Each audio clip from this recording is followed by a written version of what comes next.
Yo, what is up guys, Grim here, and in today's video we're going to be talking about Map Sustain and everything you can do to maximize it. I know a lot of people have been doing videos like this, but I'm going to throw my hat in the ring and give you guys my top tips. We're going to talk about everything that goes into Map Sustain, how it works, and of course how you guys can get the most out of it.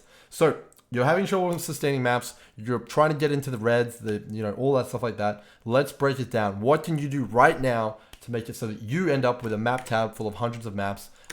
I've been selling maps all league long. There's no secret to any of these things, but you just need to make sure that you nail them all. There's a ton of mechanics at play, and they all interact and multiply together to give you the perfect storm of just having infinite maps forever. So let's get into it. Let's start talking about it. First mechanic here is completed bonus objectives. So you can start this off right when you start off on your first map. Basically, you need to complete bonus objectives on the atlas, and you're trying to get this number as high as possible and then cap it out. That should be your goal. If you continue to make this higher and higher and higher and higher, you will notice vast improvements to your map drops. But this is only one dimension. So make sure you pump this number up as high as possible. If you don't have maps to get more completion, buy them. It's as simple as that. I've done it. Everyone does it. I do it every league. It is very, very important. And finishing your atlas should be one of your main priorities in a new league. And it is going to be the first thing you need to do. There's a lot of white maps on the atlas. Those are fairly cheap. Get them all done. Knock them all out. Move on to the yellows. Knock them all out. Move on to the reds. That is going to be your primary objective. Invest all your money in doing so, and it will pay off in the long run. Next up, we have rolling your maps. So in the early days, you're probably only going to want to alch your maps when you start running into sustain issues or trying to get to higher tiers, trying to ratchet up the kind of completion. You're going to want to use the item called Cartographer's Chisel. Let's talk a little bit about how maps work. So when you're in a white map and you slay monsters, they have a fixed chance to drop maps. This cannot be modified by Magic Find. It cannot be modified by anything except for local map modifiers. Local map modifiers are essentially stuff that is on the map. So if we use a Cartographer's Chisel here, you can see here that it now says item quantity plus 5%. If you use 4 chisels, you'll notice that it goes to 20%.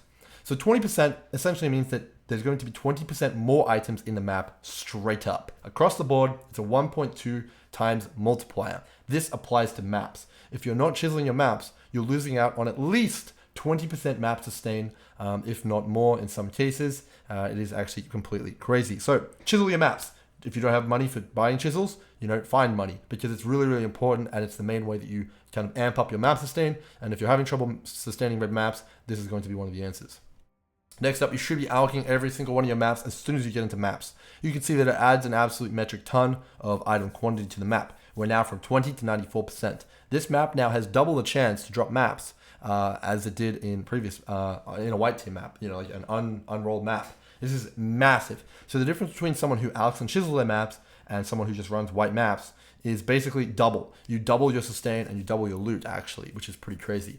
In addition to that, it's actually over double, because you see that there's actually now another modifier in there called monster pack size. I've rolled 28% monster pack size, which is going to multiply the amount of monsters in the map. If a pack had 10 monsters, now it has 13. This is actually completely crazy. Because not only am I getting double the amount of maps, I'm now getting 1.3 times the amount of monsters.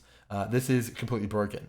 And you notice that these are starting to layer together. So it's 1.3 times the amount of monsters. So if you have 1 times 1.3 times 2. So it's not actually 2 times. It's now 2.6 times, almost 3 times the amount of maps just from rolling my maps. This is crazy. You need to be doing this. You need to invest, and you can take it a step further. If I use a Varlob on this, oh man, it actually downgraded. Unlucky. Sometimes it can actually go even higher. You can get stuff like 120% quantity maps. You can get unidentified maps. Unidentified maps have an inherent quantity bonus, and as a result, give you a lot more maps back as well. So you pretty much want to be chisel alch Val. That is that's kind of the staple. The downside of using Vals is that they can kind of hinder your map progression. Valing maps can have a chance to transform them into other maps, which can be quite annoying. But the payback from using Vals is too big. You need to do them, even if it gives you maps that you don't want or modifiers you don't want, because in the end, it gives you so much sustain, it is going to essentially expand your map pool considerably. And there are ways around Reflect, and there is also ways around other mechanics which are quite annoying by using like a mana flask or something like that. So definitely alch, Val, Chisel. All right, that's the first mechanic out of the way. Now, let's talk about awakening bonus objectives. So this is an end game kind of mechanic, which essentially requires you to complete your atlas all over again once you have a significant amount of watchstones. This also contributes to basically the infinite sustain that some players seemingly have. Basically, this is a multiplier to your multipliers that multiply the map. It's kind of confusing, but essentially if you see here, it's about a 25% chance when you have a fully completed atlas to increase the amount of modifiers on your map. So this map here, let's just say it had 100% quantity, right? This in here, when I loaded up the map, will then change that 100% quantity to 125 because it's a multiplier on the map mods. It'll make them harder, but it'll also give you more quantity. And that also affects the monster pack size. So you get 25% more monster pack size and item quantity on top of what you already rolled.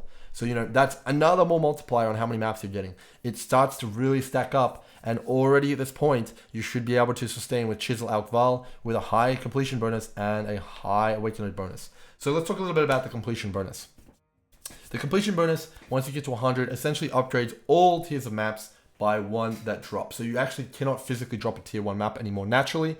You'll always drop T2 plus. So if you're going to drop a T13, you'll drop a T14. If you're going to drop a 14, you'll drop a 15. This is very, very powerful indeed, and maximizing this is incredibly important because of one of the main mechanics.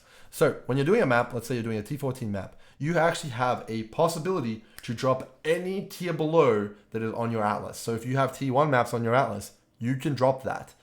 It's basically, you know, a fairly high chance. I don't know the exact chance. It seems fairly equally weighted that you're going to basically drop a T1 map. You know, you could drop a T3 map, you could drop a T5 map, all sorts of things.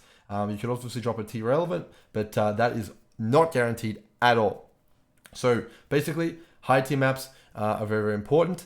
You know, you need to maximize them. So by upgrading this number here, the average map that you drop is going to be much higher because you no longer can drop T1s. And then once you get to 164, the chance that you drop T2s is even cut away as well, and you're mainly going to be dropping T3 plus. So the overall average number of maps tier that you drop will be much higher with a higher completion bonus. So that's very, very important. Maximize the completion bonus, maximize the awakening bonus, and that's going to be really, really good. Chisel Alkval, very, very important. All those things together, all multiply off each other, and will give you a ton more maps. So very, very cool there. Next up, let's talk about awakening bonus and watchstones. This is a fairly new mechanic, but it's called Map Equity.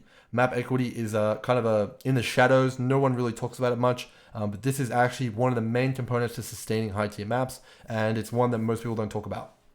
All right, let's get into it. So when you're just starting out your atlas, you're going to have probably a ton of 1 tier maps, tier 1 maps. So right here, as I just mentioned, any map on your atlas can drop. If you've got tier 1 maps on your atlas, they can drop. But there's a thing that works in our favor here.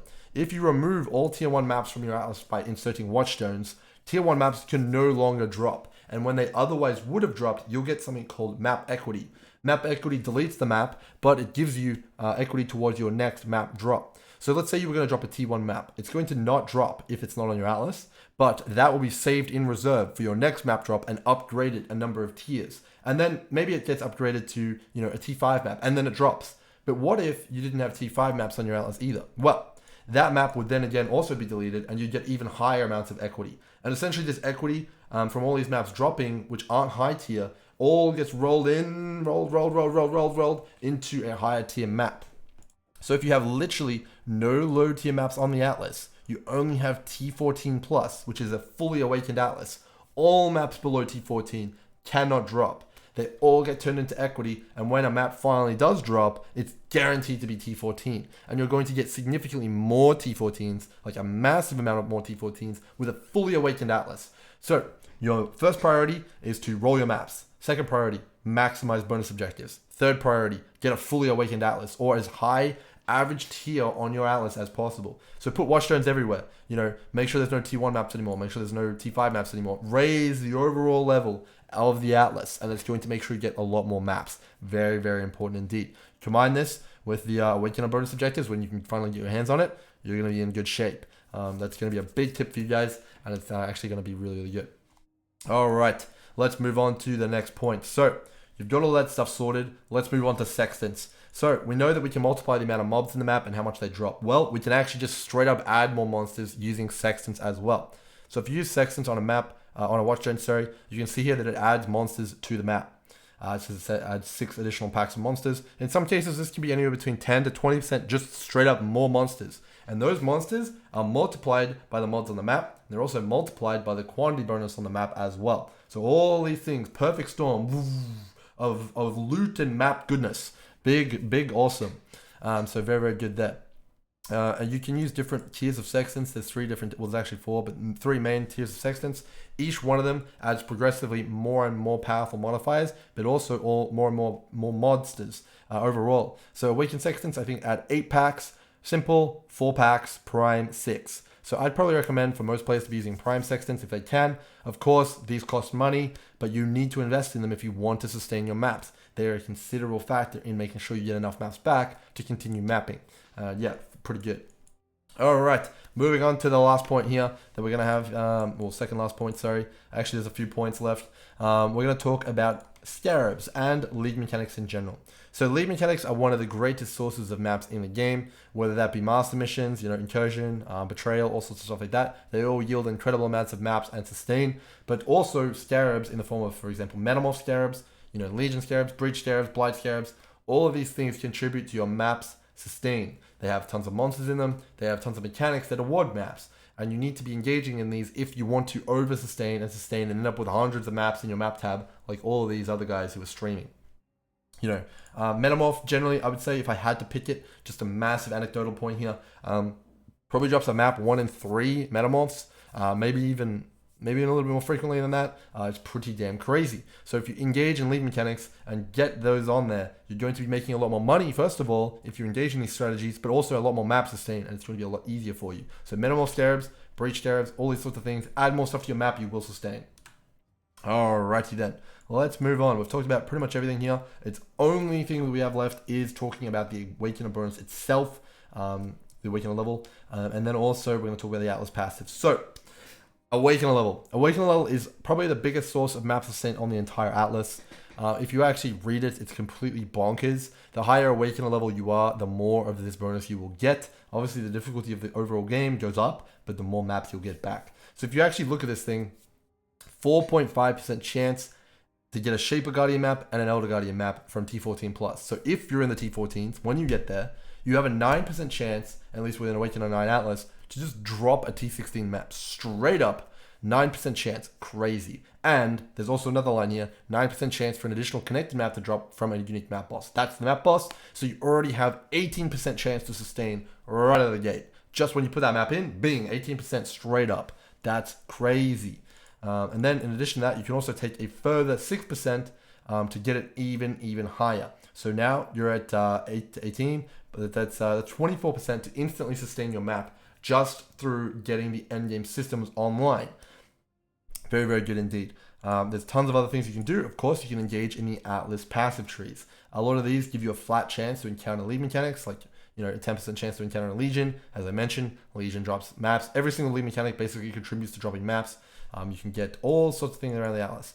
You can get Harbinger over here, Metamorph over there. Basically, level up your overall Atlas and you're going to sustain much more effectively. I know it just kind of sounds like level up forehead, but that's kind of what you have to do. You need to invest in your Atlas and it'll invest in you. Finally, if you really want to push it, you can, of course, kind of invest in Craft the Watchstones, but that's outside the scope of this video. You do not need that to sustain. If you do everything that I've just mentioned, you will sustain. You absolutely will sustain. And to get there, you may need to invest your currency to get to your Atlas to a point where you can kind of sustain. But when you're there, when you're in the promised land, that's when you can then look back and then start to sell all of your maps to the people coming up. You can be like, yo, you need those maps? Here you go. You were once person buying, now you're the person selling, and you're making absolute bank off it. All right, let's do a quick recap, and then we'll end the video. All right, so Awakener bonus. Bonus objectives, very important, contributes overall. Chisel, Alk, Val, your maps. Very important. Sextants, all of this adds together, very important. Get the highest Watchstone overall kind of distribution you can to get the highest average map level on the Atlas. Very important. Get the highest Awakener level you can. Also very important. Get Sextants on there, as I mentioned, and then also engage with league mechanics through profitable means. You know, Metamorph Scarabs right now, I can't say enough, are just insane. You know, buying them, it can be a bit of tedious, but it's very much worth it. It's going to shoot your sustain through the roof. So hopefully you guys have enjoyed this video and it helps some of you out. I know it might be a little bit on the advanced side, but what can I say? I've been playing for a while. Hopefully at least one thing is stuck, and you guys can kind of help yourself out with the map sustain department. With all that said, hope you guys have enjoyed the video, and I'll see you guys in the next one. Cheers.